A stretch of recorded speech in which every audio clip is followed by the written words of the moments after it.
Hi welcome back to ice academy. ఈ రోజు మనం డిప్లొమా మెకానికల్ సంబంధించిన hydraulics and fluid power systems గురించి అయితే చూద్దాము. 402 సబ్జెక్ట్. ప్రీవియస్ గా మనం కొన్ని ఇంపార్టెంట్ క్వశ్చన్స్ చూడడం జరిగింది విత్ సొల్యూషన్స్ తో పాటు, అంటే ఇంతకుముందు వీడియోస్ లో. ఈ రోజు మనం ఈ 5 యూనిట్స్ నుంచి, అంటే మనకున్న హైడ్రాలిక్ అండ్ పవర్ సిస్టమ్ నుంచి మనకి ఏ టైప్ ఆఫ్ క్వశ్చన్స్ 100% వచ్చే ఛాన్సెస్ ఉన్నాయి, ఏ టైప్ ఆఫ్ మెథడ్స్ మనం చదువుకోవాలా పాస్ కావాలంటే, ఆ టాపిక్స్ అని కూడా మనం ఈ వీడియోలో డిస్కస్ చేద్దాం. టోటల్గా 5 యూనిట్స్ ఉన్నాయి కదా. ఫస్ట్ మీరు 1, 2, 3 యూనిట్స్ పైన ఫోకస్ చేయండి. వన్స్ ఈ 3 యూనిట్స్ అయిపోయిన తర్వాత ఒక ప్రీవియస్ ఇయర్ క్వశ్చన్ పేపర్ తీసుకొని ఒక ఎగ్జామ్ లాగా రాయండి మీరు ఓన్గా. రాసిన తర్వాత మీరు పాస్ అవుతామనిపించింది అనుకోండి, ఓకే నో ప్రాబ్లం, నెక్స్ట్ ఇంకొక యూనిట్ని యాడ్ చేసుకోండి, అది 5th యూనిట్ని యాడ్ చేసుకోండి. లేదు సార్ ఇక్కడ మనకు డౌట్ ఉంది అనిపిస్తే కనుక మరి ఈ 3 యూనిట్స్ ఇంకొకసారి రివిజన్ చేసి మరి ఇంకొక పేపర్ తీసుకుని ఎగ్జామ్ రాసిన తర్వాత ఈ 5th యూనిట్ అయితే రండి. ఫస్ట్ 3 యూనిట్స్ పైన ఫోకస్ చేయండి, తర్వాత 5th యూనిట్ పైన రండి. మనం అన్ని యూనిట్స్ సంబంధించిన గన్ షాట్ క్వశ్చన్స్ అయితే మనం ఈ వీడియోలో డిస్కస్ చేద్దాం. సో ఇవన్నీ మనం ప్రీవియస్గా డిస్కస్ చేసాం. మీరు చూడకపోతే కనుక ఒకసారి ప్రీవియస్ వీడియోలో చూడండి. ఈరోజు అయితే మనం ఒక మోడల్ పేపర్ తీసుకుందాము. ఎగ్జాంపుల్కి ఎలా ఇస్తాడు క్వశ్చన్ అనేది డిస్కస్ చేద్దాం. 3 మార్క్స్ క్వశ్చన్ 10 వస్తాయి కదా మనకు short answer questions. So first question ఏమొచ్చే ఛాన్స్ ఉందంటే కనుక డెఫినేషన్స్ అడుగుతాడు, అంటే ప్రాపర్టీస్ ఆఫ్ ఫ్లూయిడ్ అడుగుతాడు. మన సబ్జెక్ట్ అది కాబట్టి సో విస్కాసిటీ అడగచ్చు, లేదా సర్ఫేస్ టెన్షన్ అడగచ్చు, లేదా కోహెసివ్నెస్, లేదా కాన్కేవ్ అంటే ఏమి, కాన్వెక్స్ అంటే ఏమి, అడహెసివ్నెస్ ప్రాపర్టీ అంటే ఏమి, సర్ఫేస్ టెన్షన్ ఎందుకు వస్తుంది, దాని యొక్క అప్లికేషన్స్ ఏమైనా, ఈ విధంగా అడిగే ఛాన్సెస్ అయితే ఉన్నాయి మనకు ఈ టాపిక్ నుంచి. అదేవిధంగా డెన్సిటీ అడగచ్చు, లేదా types of forces, types of pressures అడగచ్చు, అంటే అట్మాస్ఫియరిక్ ప్రెజర్, గేస్ ప్రెజర్, తర్వాత అబ్సల్యూట్ ప్రెజర్, తర్వాత వాక్యూమ్ ప్రెజర్, దీనికి సంబంధించిన స్కేల్స్ అడగచ్చు, అంటే వాల్యూస్ ఇచ్చేసి మిమ్మల్ని కన్వర్ట్ చేయమనొచ్చు. ఎగ్జాంపుల్కి అట్మాస్ఫియరిక్ ప్రెజర్ తీసుకుంటే మనకు 1 బార్ అని రాస్తాం, అంటే ఎగ్జాక్ట్ వాల్యూ ఎంత, అది 1.01 3 to 5 బార్స్. బార్స్లో ఇచ్చి న్యూటన్ పర్ మీటర్ స్క్వేర్లో కనుక్కోండి, లేదా న్యూటన్ పర్ ఎంఎం స్క్వేర్లో కన్వర్ట్ చేయండి, లేదా కిలో న్యూటన్ పర్ మీటర్ స్క్వేర్లో కన్వర్ట్ చేయండి, పాస్కల్స్లో కన్వర్ట్ చేయండి. ఈ విధంగా కన్వర్షన్స్ కూడా మనకు అడిగే ఛాన్స్ ఉంది ఫస్ట్ క్వశ్చన్ నుంచి. నెక్స్ట్ అంటే ఇది కన్ఫర్మ్, ఇంకా మనకి ఈ టైప్ నుంచి ప్రాపర్టీస్ అని అడుగుతాడు, లేదా కన్వర్షన్స్ అని అడుగుతాడు.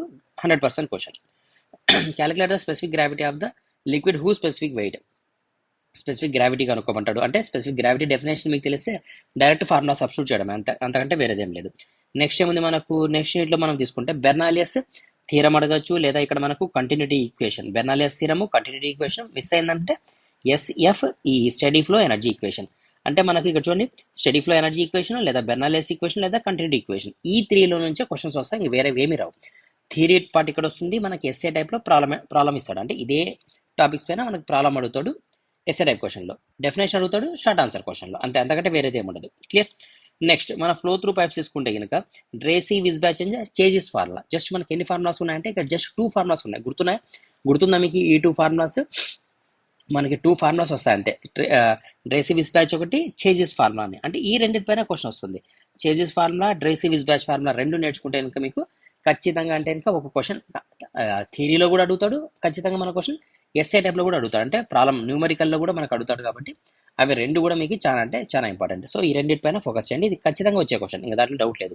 యాక్చువల్లీ ఈ టాపిక్ మనకి ఎక్కడ చదివింటామంటే ఫ్లో త్రూ పైప్స్ తీసుకుంటే ఇక్కడ మనకు 2 టైప్స్ ఆఫ్ లాసెస్ ఉంటాయి, ఒకటి మేజర్ లాసెస్ ఒకటి మైనర్ లాసెస్ ఒకటి. సో మైనర్ లాసెస్ మనం ప్రీవియస్ కూడా డిస్కస్ చేసాం. ఏంటి, for example suddenly enlargement, suddenly contraction, inlet, exit, ఇలా 4 కేసెస్ వస్తాయి. Suddenly gradually increase, gradually decrease, అంటే టోటల్గా 6 కేసెస్ ఉంటాయి. అదేవిధంగా మనం మేజర్ లాసెస్ తీసుకుంటే మేజర్ లాసెస్ని 2 కేసెస్లో, అంటే 2 ఫార్ములాస్ ద్వారా కనుక్కుంటాం. ట్రేసీ విస్బ్యాచ్ ఫార్ములా ఒకటి, చేజిస్ ఫార్ములా ఒకటి. ఇవి రెండు నేర్చుకోండి, షార్ట్ ఆన్సర్ క్వశ్చన్ వస్తుంది, ఎస్ఏ టైప్ క్వశ్చన్ వస్తుంది. తర్వాత మైనర్ లాసెస్లో కూడా మనకు ఖచ్చితంగా క్వశ్చన్. చూడండి ఎంత క్లియర్గా ఉన్నాయి మన క్వశ్చన్స్ అన్ని కూడా. Next right the applications of centrifugal pumps. తీసుకుంటే ఇంకా మనకు centrifugal pump, reciprocating pump 2 types ఉంటాయి. రెసిప్రొకేటింగ్ పంప్ ఒకటి, రోటరీ పంప్ ఒకటి. రోటరీ పంప్లో మనం సెంట్రిఫ్యూగల్ పంప్ అంటాం. ఈ డిఫరెన్సెస్ మాత్రం చాలా ఇంపార్టెంట్. రెసిప్రొకేటింగ్ పంప్కి రోటరీ పంప్కి ఉన్న డిఫరెన్సెస్ చాలా ఇంపార్టెంట్, కాబట్టి జాగ్రత్తగా ఆ క్వశ్చన్ అయితే చదువుకోండి. నెక్స్ట్ షార్ట్ ఆన్సర్ క్వశ్చన్స్లో మనకు టర్బైన్స్ పైన మనకు టాపిక్ ఉంది, కాబట్టి ఖచ్చితంగా మనకు అడిగే క్వశ్చన్ టర్బైన్స్లో 2 టైప్స్ ఆఫ్ టర్బైన్స్ ఉంటాయి కదా, ఒకటి ఇంపల్స్ టర్బైన్, ఇంకొకటి reaction turbine. So impulse turbine అంటే ఏంటి, రియాక్షన్ టర్బైన్ అంటే ఏంటి, దాని యొక్క అప్లికేషన్స్ ఏమున్నాయి, డిఫరెన్సెస్ ఏముంది, ఈ క్వశ్చన్ చాలు, ఇంకంతే, అంటే ఎక్కువ అవసరం లేదు. నెక్స్ట్ ఫ్లూయిడ్ పవర్ సిస్టమ్స్ యొక్క అప్లికేషన్స్ కావచ్చు, అడ్వాంటేజెస్ కావచ్చు, డిసడ్వాంటేజెస్ కావచ్చు. ఓకే, ఫ్లూయిడ్ పవర్ సిస్టమ్ అంతే, ఇంకా వేరేది ఏం లేదు. చూడండి మనం చూసేకి ఎక్కువ డిస్కస్ చేసినట్టున్నాం, కానీ ఎక్కువ లేదు, జస్ట్ ప్రాపర్టీస్ నేర్చుకున్నాము, అంటే ప్రాపర్టీస్ డెఫినేషన్ అన్నీ నేర్చుకుంటాము.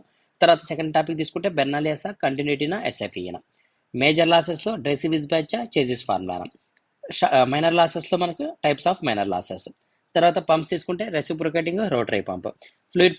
టర్బైన్స్ తీసుకుంటే impulse turbine, reaction turbine. Types, classification, differences. Fluid power system యొక్క అడ్వాంటేజెస్ ఏముంది, డిసడ్వాంటేజ్ ఏముంది, అప్లికేషన్స్ ఏమున్నాయి, ఇంతే మనకున్నది క్వశ్చన్స్. క్లియర్ కదా?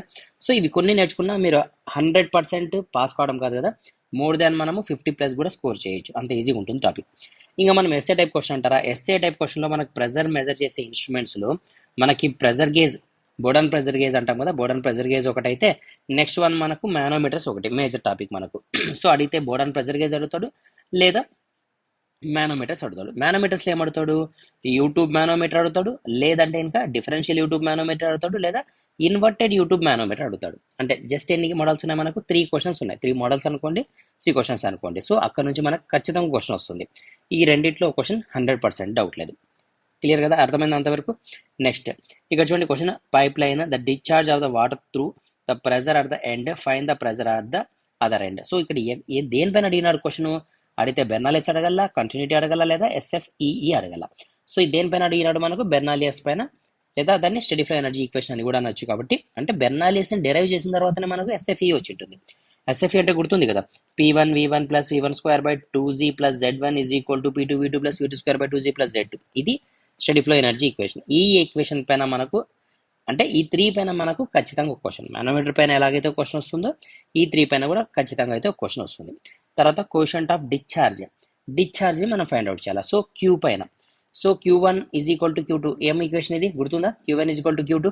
సో కంటిన్యూటీ ఈక్వేషన్ అంటాము, Q1 = Q2 are A1 = A2. అంటే డిశ్చార్జ్ని ఫైండ్ అవుట్ చేసి మనకు వెంచురీ మీటర్ ఒకటి ఉంది, RFS మీటర్ ఒకటి ఉంది. కాబట్టి మనకి వెంచురీ మీటర్ మిస్ అయిందా, RFS మీటర్ పైన అడుగుతాడు క్వశ్చన్. ఈ రెండిట్లో నుంచి ఒక క్వశ్చన్ 100%. క్లియర్.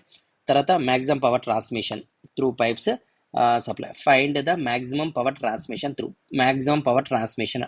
సో ఇది చదువుకోండి, లేదంటే దీన్ని వదిలేసుకోండి, అంటే ఆప్షన్లో వదిలేసండి. ఫస్ట్ పాస్ కావాలన్నప్పుడు ఈ టాపిక్ చదవద్దండి, ఇవి ఏదైతే చెప్పినానో ఆ టాపిక్ చదవండి. తర్వాత డైరెక్ట్ టర్బైన్స్ దగ్గరికి వచ్చేసేయండి.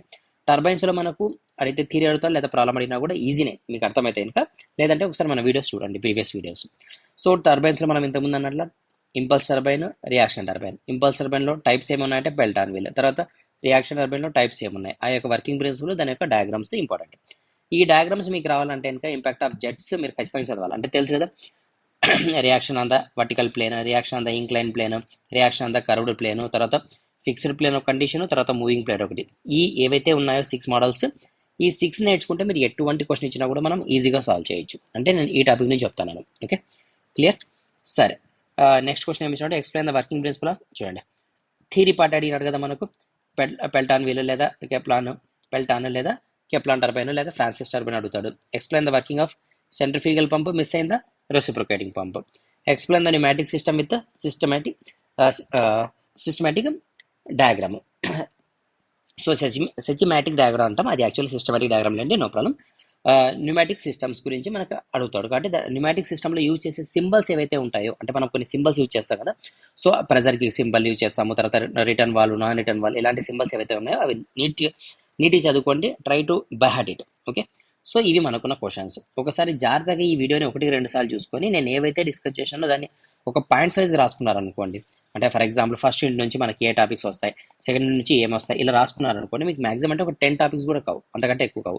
క్లియర్గా 10 టాపిక్స్లో నుంచే మీరు ఖచ్చితంగా మోర్ దాన్ 50 మార్క్స్తో పాస్ అయిపోతారు. ఓకే, ఇంకేమైనా డౌట్స్ ఉంటే కామెంట్లో షేర్ చేయండి, మనం డిస్కస్ చేద్దాం ఫర్దర్ వీడియోస్లో.